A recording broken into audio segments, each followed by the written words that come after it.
Hello and welcome to True North EV. I'm here with Shaun, who is running for mayor of Winnipeg next year, but he is an EV enthusiast and drives a Chevy Bolt.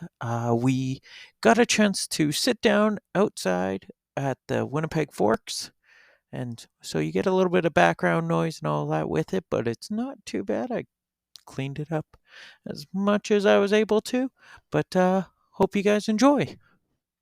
Hello and welcome to True North EV. Shaun, how are you today? Great, James. It's nice to chat about EVs here down at the Forks. And for those that don't know, me and Shaun have already been sitting here chatting for about a half hour. Great conversation.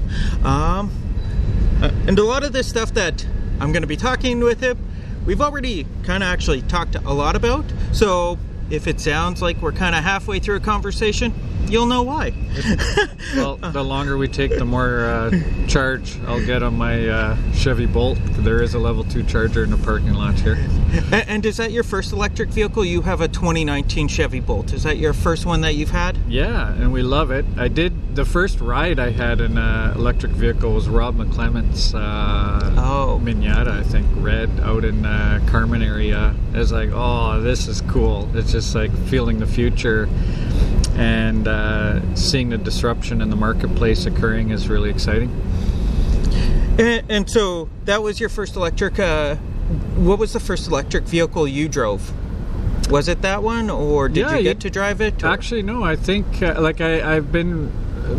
The car we just sold is a Prius, so you get a bit of a taste of what the potential is. But for sure, the Bolt was the first electric car I've actually driven, and yeah, it's a totally different experience. You don't really expect it, especially when you punch it, and it's just like taking off in an airplane. You can feel it in your shoulders on the back of the seat. It is pretty remarkable. Came from the Prius, okay. And itself an amazing vehicle, but super complicated compared to the Bolt, which I don't know, from what I understand, it's like 20 moving parts in that thing. So it's pretty exciting to see what's unfolding. Yeah, I came from the wife's Honda Insight. I rode off my vehicle, so we were down to one vehicle, and it was a Honda Insight, and just stuff getting more and more expensive for it, so it made more sense to just wait it out. With the wife being more of an environmentalist than I am, it made the most logical sense. And what kind of range are you getting?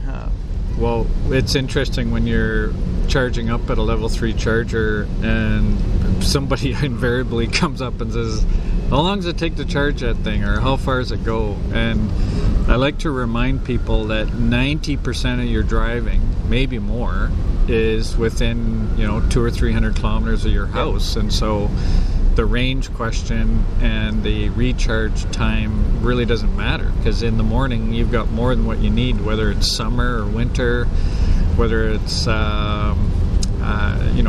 whether you're going fast or slow. You just, not even cabbies go anywhere remotely close to that kind of range.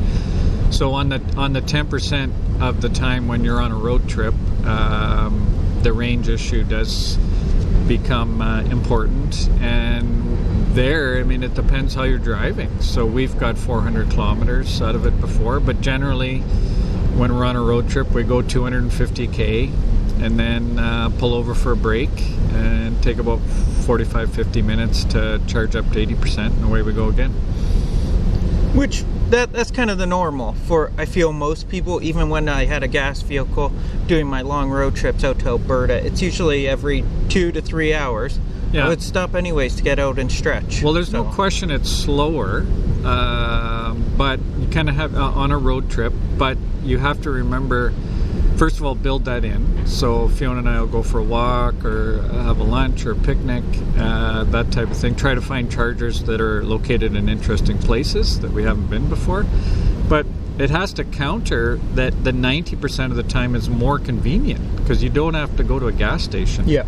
And people don't realize that, like in Winnipeg, you'll never go to a gas station, and you'll also never use a level 3 charger in Winnipeg. There's just, because you're charging at home, and that's where the magic is the home charging. I'm going to agree to disagree. For the misfortunate people to live in an apartment or a condo that doesn't quite yet or doesn't quite allow them to charge at home, right? Yeah, well, although we were set up that they could, yeah, with the block heaters and all that, but pretty slow. Fair enough. Yeah, fair enough. Oh, Yeah. I wouldn't even say pretty slow. It's just a lot are switching to those block heaters that kind of cycle on and off. Oh, right. So it yeah. doesn't allow you to even use it. Right. Some landlords are concerned about power usage, where once Right. you start talking to them, but well, it's only going to be $5 a charge. It's usually not a big deal, but it's that initial jumping through the hoops in order to even charge up at home. But fair enough. yeah. Fiona and I just went out to Halifax on a road trip, and seeing the electric utilities and their subsidiary charging companies is unbelievable. So we felt in Ontario with Ivy, for example, owned by Ontario Hydro, they were located in great spots, and we enjoyed using those. But in Quebec with their subsidiary, Hydro-Quebec subsidiary, they have 500 level 2 chargers already.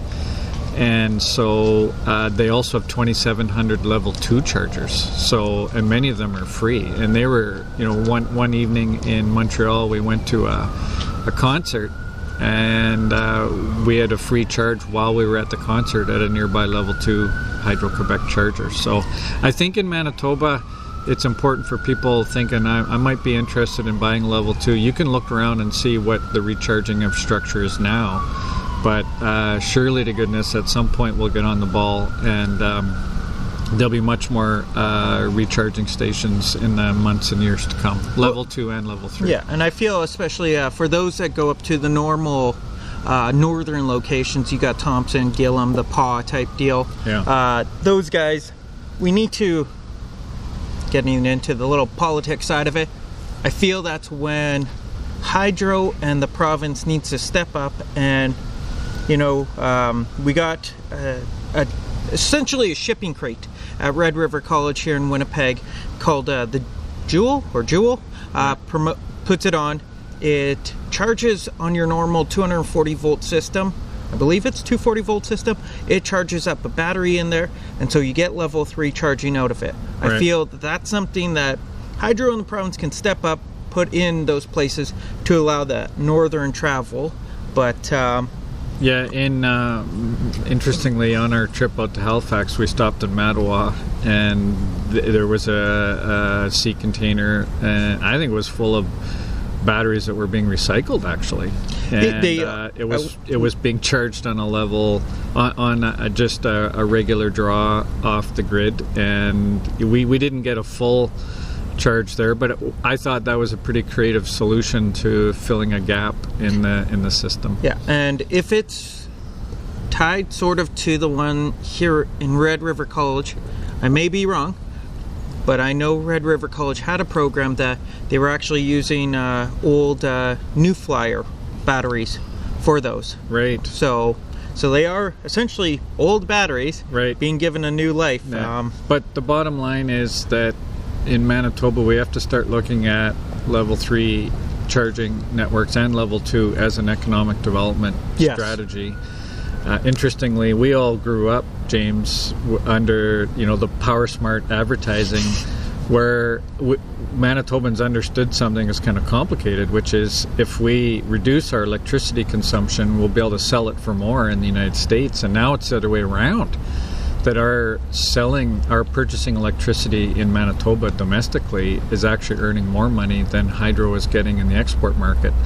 And so I think we've got an incentive to sell electricity to Manitobans instead of shipping our money out to other jurisdictions to import fossil fuels. And I think when people see Manitoba Hydro getting into the vehicle charging business, that they'll be more comfortable buying an EV, and that can only be good for Manitoba Hydro. So where in the heck they are, especially when you see Ontario Hydro, Quebec Hydro, New Brunswick Power, Nova Scotia Power, BC Hydro, they're all just full bore on charging stations. And I've driven coast to coast now over 2 summers, and it's frankly ridiculous in Manitoba that we're so far behind. Well, I would say we're trying to keep up with our prairie brothers. Saskatchewan, I would say Saskatchewan. Alberta seems to be getting covered quite nicely. Yeah. So kind of, although Saskatchewan is already surpassing us, so we might again be the underdogs. Having said that, you know, you can drive a fair amount of Manitoba, well, all of Manitoba really, if you got the time. But going on the Trans-Canada, there's no problem going east-west. And I see in the Dauphin area there's a charger being put in. And Dauphin charger is up and live. Okay, great. So yeah, if people are considering an EV, even in Manitoba, you're never going to have fewer charging stations than what we have right now. Yeah. And we do have 500,000 outdoor plugs, and we are fairly used to plugging in cars. So we got outdoor plugs, we got campsites for RVs and all that. It's all about having the right adapter. Right. Yeah. Kind of discussed the longest trip you've done, but I know you've done a couple of longer trips in your Bolt. You want to kind of tell about your experiences kind of going east-west? Yeah. Sure. Well, we went west to BC last year, and I think the highlight for me was going down the mountain. And it's just like, wow. Best part about an electric vehicle. Yeah, two things. One is that we were really charging up to compensate for the fact that we were really eating into range on the way up. But the second thing, which I think is super exciting, is we didn't use the brakes the entire way down the mountain. And I hadn't driven through the mountains before ever in any kind of vehicle. And you know, you've got these places where if your brakes go, you can like go off the mountain so you don't kill somebody. And I think that is really exciting, you know, for the whole brake issue and the regeneration possibilities that are embedded in any electric vehicle. It's just awesome. This summer, Fiona and I went out to Halifax, and yeah, I mean, increased charging opportunities in Ontario and New Brunswick and in Nova Scotia, but oh my goodness, James, in Quebec, it is really awesome. Couple things, Hydro-Quebec has 500 level 3 chargers already. So you pull into, you know, we pulled into one charging station between Quebec City and Montreal, and there's 15 level 3 chargers all in a row. Half of them being used, all kinds of different vehicles. And the other, on the other end of things, Hydro-Quebec, I think it's a tourism strategy where they're putting level 3 chargers in these little towns. So we pull in and enjoy a park right along the St. Lawrence River, and be able to walk around a downtown, a historic downtown, and give tourists a reason to go off the highway. And we really enjoyed that, just to build it in as part of our trip. Which, especially if the local power companies, in whichever province you may be in, actually invested in the communities that way. Right. Like by putting even one, actually I prefer 2, just as a redundancy. Right. But 2 chargers in all these little towns, which they have power in them anyways, so yeah. Really, well, what's a charger cost? And I think they appreciate having a few more tourists around. Yeah. But and I think this is a thing for Manitoba Hydro. So in what are they getting per kilowatt hour selling electricity to Manitoban? We're not even at 10 cents a kilowatt hour yet, but selling the juice through a level 3 charger, I mean, they're getting 6, 7, 8 times that. And yeah, it's gonna, a lot of it go back to paying the upfront charge of the infrastructure, but I think it's something we gotta get onto. And what's interesting about, I've done a fair bit of reading about disruptive technologies, and they double in market penetration like every 18 months or so. And so with electric vehicles has been of course it's a disruptive technology, but you know, we kind of see it when it doubles from 0.1 to 0.2 and 0.2 to 0.4. Oh, look, there's a Tesla. And but we're at the point now where we're going from 2 to 4 and then 4 to 8. And so Manitoba Hydro has to understand what's coming, and it's coming fast, and it's very, very exciting for Manitobans and Winnipeggers. And that's exactly it. Is I would hope Hydro is kind of watching and seeing the use of EVs more. I'm sure they are.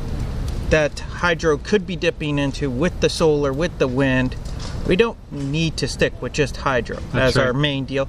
For some that don't know, Shaun Shaun also deals with other disruptive technologies like geothermal. If you want to kind of chat about that part. Sure, James.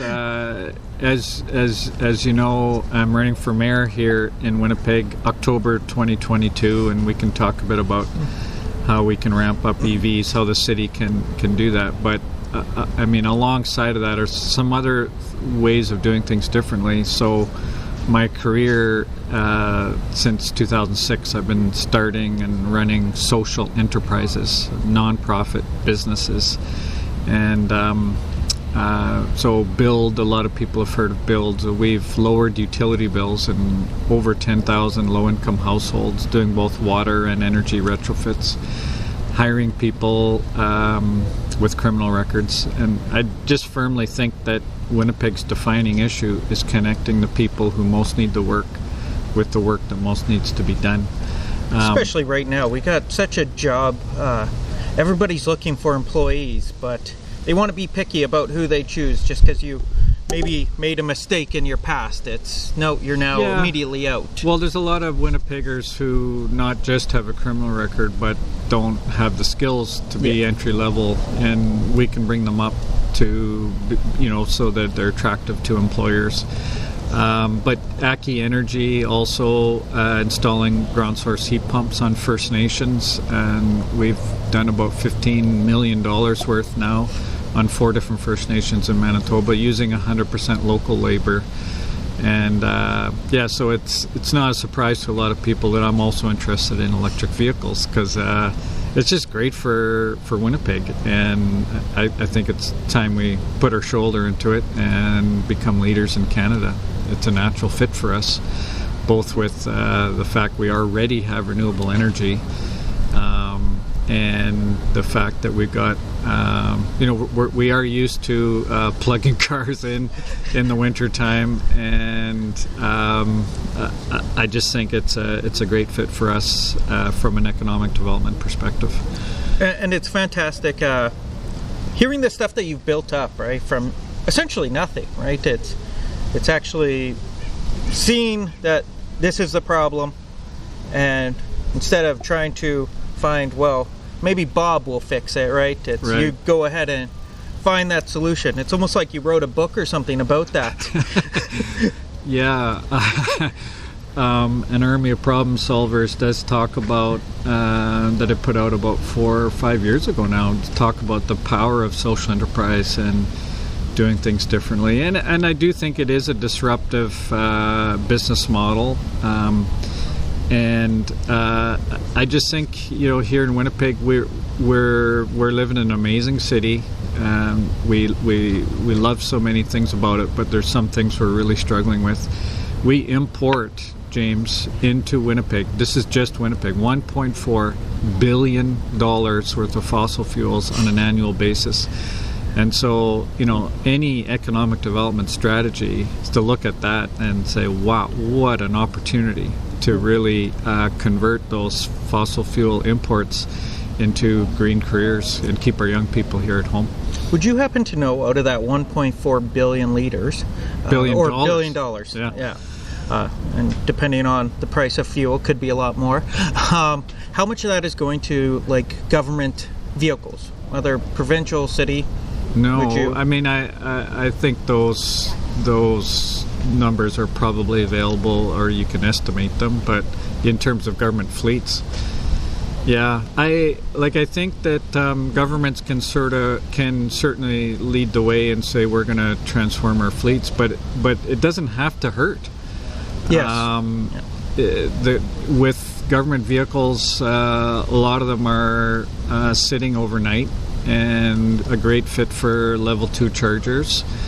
And when we start to look at this cost savings, and here's the big issue with government, is that the systems don't recognize that, yeah, there's a cost up front, but there's also the cost of operating these things long term. So let's look at electric buses, for example. And yeah, it's $500,000 for a diesel bus and $1 million for an electric bus, but the $1 million electric bus is on cost parity with a $500,000 diesel bus when you look at the savings in maintenance and the savings in energy, of course. But the third thing is, I think electric vehicles last longer. They get more miles out of them. And so what we need is to look at some financing options so that the people buying the buses at the city, you know, they can buy as many buses with their budget as they would with if they're just buying the diesel buses, and the savings be paid back over time. So it's these creative financing options, I think, that are really going to make electric vehicles go and electrification transform quickly. And I think the city can play a big part in that. Well, I find you get a lot of the fleet vehicles that roll over into used vehicles, and those that might not be able to afford a brand new electric vehicle can then look at something that was 50 grand. True. Now let's call it 10, 20 grand, because now it's been a government vehicle. It has a 200,000 kilometers on it. True. Which, as we both know, 200,000, even $1 million on an electric vehicle isn't that bad, because it's okay. What do the tires look like? What do the brakes look like? People are always asking me, what's the payback, and on an electric vehicle. And it's like, well, if you're buying a new vehicle, and it to me, it makes economic sense right now to buy an electric new vehicle, if you're buying a new vehicle. But you can't compare buying a new electric vehicle to buying or to the used electric vehicle that you have, or taking transit, or biking, or walking. But if you're buying new, I think you got to look at the upfront cost, minus the federal rebate, minus the annual savings depending on how much you're going to drive on energy, minus the maintenance costs. And then here's the sleeper for me, which I think I didn't fully realize when we bought our Chevy Bolt, is that I think the depreciation is going to be less on electric vehicles. There's going to be higher demand on used electrics, and they're going to last longer than an internal combustion engine. So when you factor in those things and you're at the car lot buying a new vehicle, I don't know, if the pocketbook is what you're concerned about, then I think you give a nod to the electric vehicles already, and I think that's really exciting news. And right now there is a fair number of used electrics available out there. Most are Teslas, of course, which then those that are maybe looking at that used scene still out of reach, but especially once you start getting some of these Konas, the Bolts and all that. I know last year it kind of hit that 3-year mark of the Bolts being out, so there was a massive influx of people that had leased Bolts coming in, which Bolts are great vehicles, as you would know. Yes, yeah. Great first beginner vehicle. Going off that, actually, with the beginner vehicle, was there anything you noticed going from a Prius to a Bolt that you kind of had to change your driving style on? Well, the main thing was definitely on the longer road trips that you just have to build in a bit of extra time. But if you're in a big rush, then it might feel a bit annoying. But we just kind of know that every 2.5 hours we're going to take a break for 45 minutes and build it into your trip. So I'll give you an example. Cranbrook, BC. So, you know, heading west, we've gone down the other side of the mountain, and BC Hydro's charging stations downtown Cranbrook. So you pull in and you park and you wander around downtown for a bit. It's part of the tourism experience. Yeah. And yeah, you're right that some people who don't have access to charging in their apartments might use the level 3 chargers, but for the most part, those are tourists that are going to be using those chargers. And so be a tourist and look around and enjoy checking out a new place, with the 45 minutes it takes to juice your car back up to the 80%.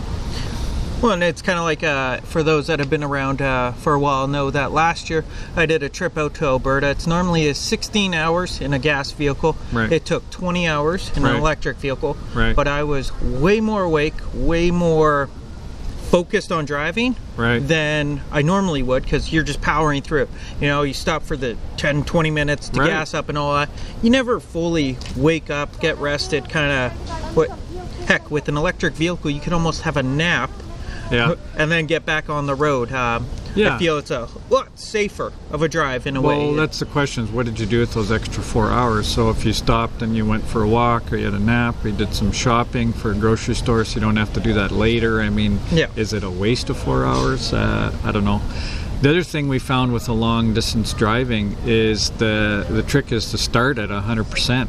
And so a lot of motels, for example, now have level 2 chargers, and if you start the day with a full 100% charge on your car, you get 350 kilometers in before you're looking to recharge, and that's a real time saver as well. So and then you end the day with 10% in your battery or something, and do that recharge overnight. And level 2 chargers are really the magic of what makes electric vehicles superior. And it's one of the things I want to focus on as mayor, is a really aggressive level 2 charging system, so that people who are renting or maybe don't have that ability at home, is that if they're going to go to to work out at the gym, at the city gym, then they can recharge while they're there, or they're going to go walk the dog at Assiniboine Park, then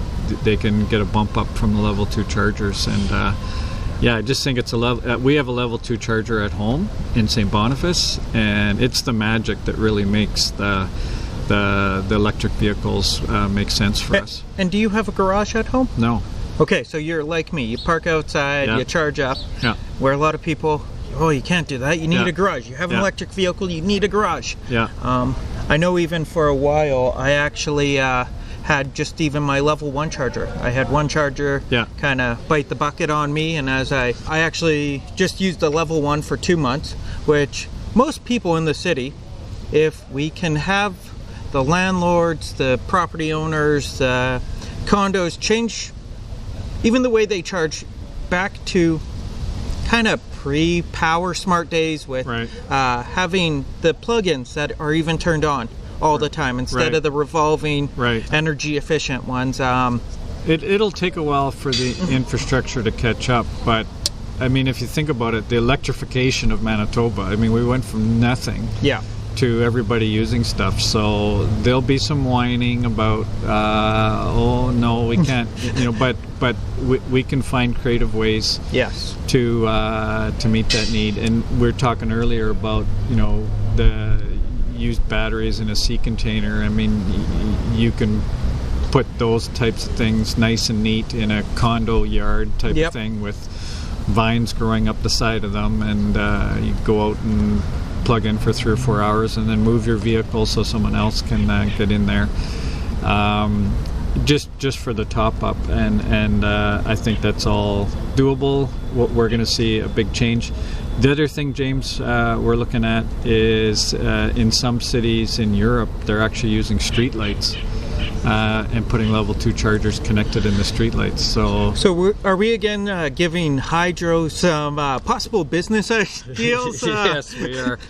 Well, and if it's not hydro, then the city of Winnipeg will do it ourselves. So hydro's not the only utility. Although I think hydro actually is the owner technically of the light posts. There's lots of creative ways we can provide Winnipeggers with the utility services that are on a world-class level. And especially Manitoba Hydro they're a world-class utility. They provide amazing service, reliability, cost-wise,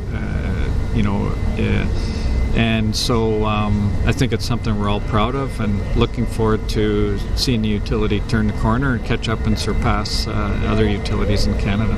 And especially with Winnipeg being the capital, essentially. So we do have all of the provincial government officials, they have to come here. So if us as a city can be the essentially EV leader in the province, right? Show them how it can be done. Yeah. They can at least then maybe go out to their communities or as a government as a whole can actually creatively push these into other communities.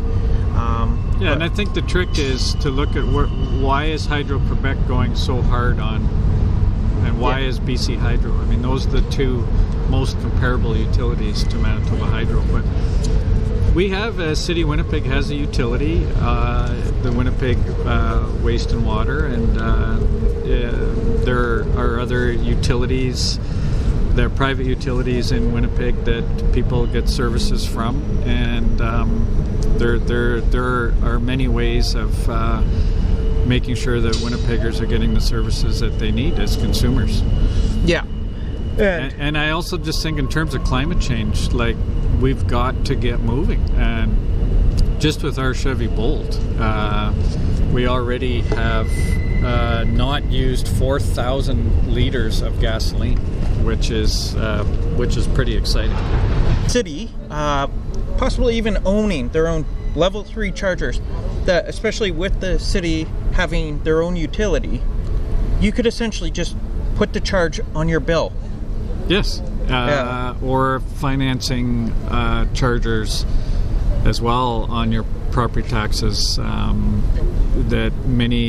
Winnipeg does that tax increment financing for all kinds of things already, just not things that create local employment that also are going to reduce carbon emissions. So we've got the tools to ramp up the infrastructure, and with the demand for electric vehicles, I think we're going to see some pretty significant increase in market penetration.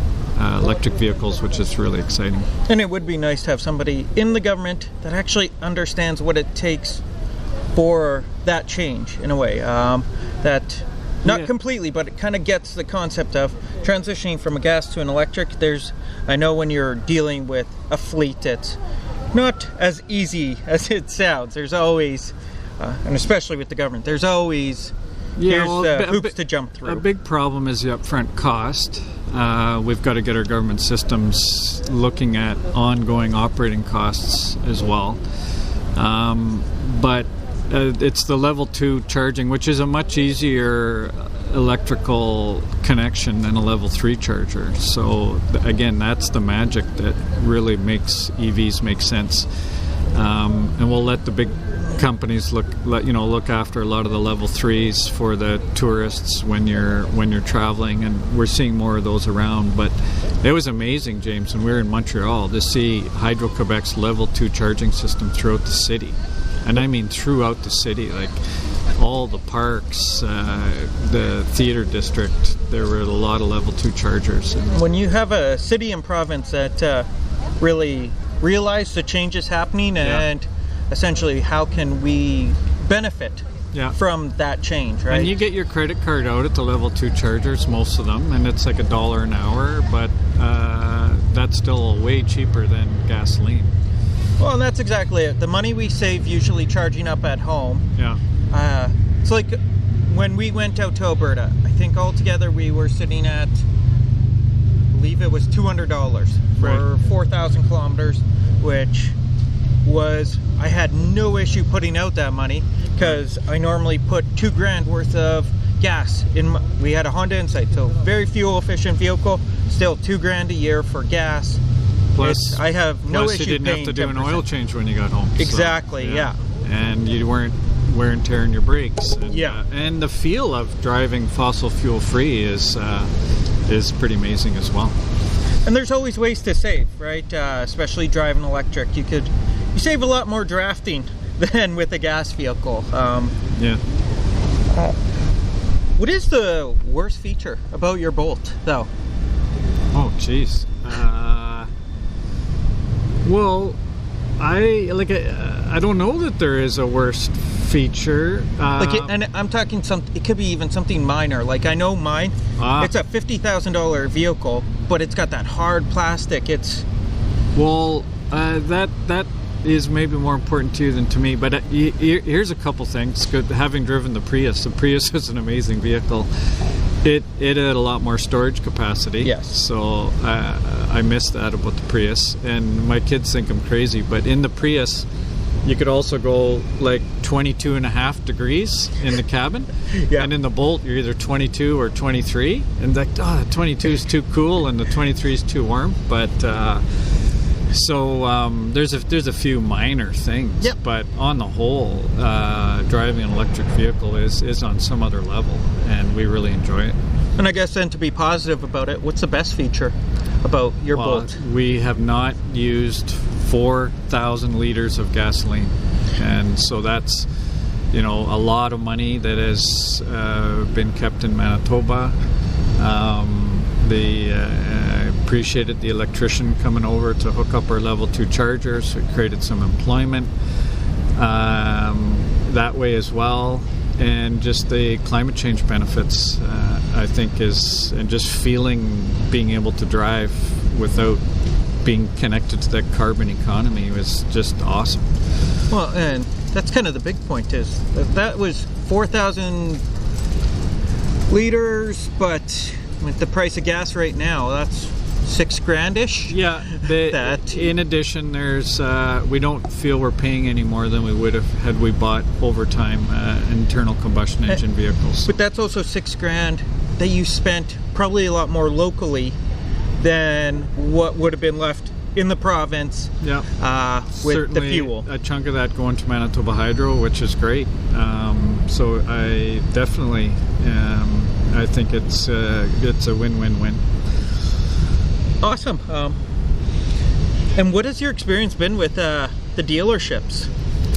Do you kind of stick with one dealership, or have you kind of gone to a few? We haven't had any maintenance. The Bolt, the battery is being recalled, so that we get a new battery out of the deal with the Bolt, and that's a advantage. I think these companies know that their bread and butter is going to be electric vehicles, so they want to make sure they've got a good reputation. We weren't. We bought our Bolt at Vicar Chevolts, and we weren't there for very long. I mean, we knew what car we wanted, and and we haven't been back for any kind of maintenance. So I think they need to do some training of their sales force to understand what the advantages of electric vehicles, but keeping in mind that all these dealerships like the maintenance work that comes from vehicles. So they need to be incented, I think, to sell more. Well, or at least be allowed to sell other stuff. Sell the chargers, sell the... Right. I have a product, as some of you that have listened to my podcast know, it's called EV OBD2. So there's a deal on all new vehicles called an OBD port. Okay. That's how it's called, onboard diagnostics. That's how the dealerships get all your information on your vehicle. So it plugs in there, and it's a little screen that shows me, it shows a whole lot. But the main screen I have it on shows me the actual percentage I have, the actual kilowatts I'm using or gaining, and my realistic range. The Hyundai goes by, on their range calculations, it's the last 500 kilometers. This goes by the last 50 kilometers. Okay. And it's a local Canadian company. The gentleman makes it out of Quebec. Nice. But the dealerships I have talked to won't allow it to be sold at the dealership, because if they sell too many products that aren't, I deal with Hyundai, so that aren't Hyundai branded, then they get penalized. Right. Where I get, as a business owner, you have put a large investment into the company, but I feel you should then be allowed to make decisions on, if we can't service them, how else can we But if the big get the money? dealerships aren't going to do that, then there needs to be an EV store in Winnipeg Yes. that sells those products to various EV owners. Yes. And I know one of the things I'm in the market for right now is when you go camping, to plug into the 240 volt charger in the campground, but be able to connect that to your trickle charger that comes with the vehicle. So you're looking for the adapter? The adapter, yeah. And your hardwired charger at home, correct? No. Yeah, Nope. I'm hardwired at home. This At would home? be just Yeah. for No, campgrounds. just because I actually have those adapters. But I have just a plug-in charger that I got from Sun Country Highway. Oh, okay. So you sell them, or you have No, one? I actually rent them out. I just have one, but it's like I don't use it very often, so Right. it's... No, I want to buy one. Yeah. I'll give you the link. Maybe I'll even throw it in for those that want one after. Where I bought my adapters from is called EVSE Adapters, I believe. Okay. It's out of California. Uh-huh. Yeah, but they have all sorts of adapters. I don't know if they got to a 120 type plug, but if there is one out there, they would have it. Just because I started down that rabbit hole a couple of years ago when I got the vehicle, Right. and that was because in Manitoba, the old campsites that have power only have 30 amp power, Okay. which is a different plug than for my 1450, which I have at home, Right. where the new campsites have 50 or 30 amp, so I can just plug my 1450 in. Right. So then I started building up that collection, and then my in-laws at their place have it's a heater plug for a commercial 240 volt heater. That's another 30 amp, so got an adapter for that. But when I'm not going anywhere, they just sit there, so Right. it's might as well loan them out or whatever. Yeah, nice. Yeah, great. Yeah. But I see here we're already over 40 minutes. So, have you converted? Have you seen any of your friends or family that maybe were either actively against EVs or kind of on the fence, kind of start at least switching their tune?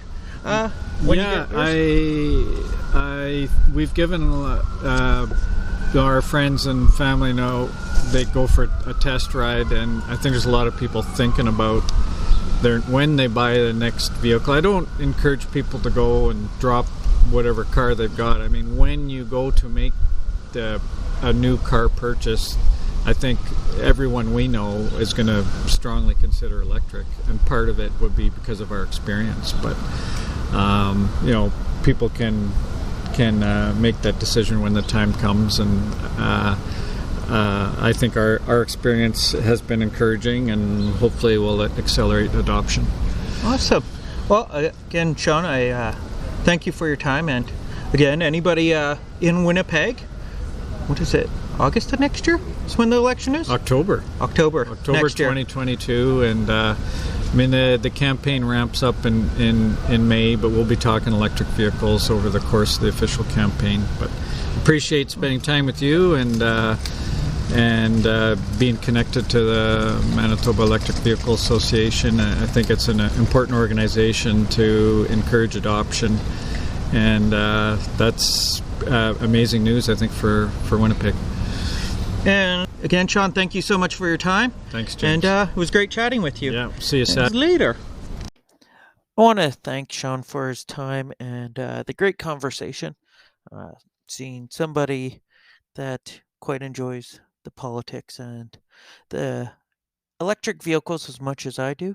If you guys have any other questions, concerns, you can find Shaun online, running for mayor, or you could check out all his the couple of books that he has. I'm going to put those links in the description, and you can go find a way to chat with him on all his different media outlets. But if you want to talk to me, you could send me a message on Anchor. There's a voice message there if you're on the app. You can find me on Twitter at EV_North. You can find me on Facebook at True North EV, or you can find me on YouTube at True North EV. But I would recommend you guys go check out Kilowatt, an EV resource. Much more knowledgeable guys there than I am. And they deal a lot more with the news side of it. So yeah, hope you guys enjoyed. Any questions, comments, feedbacks? Reach out to me. Have a good day.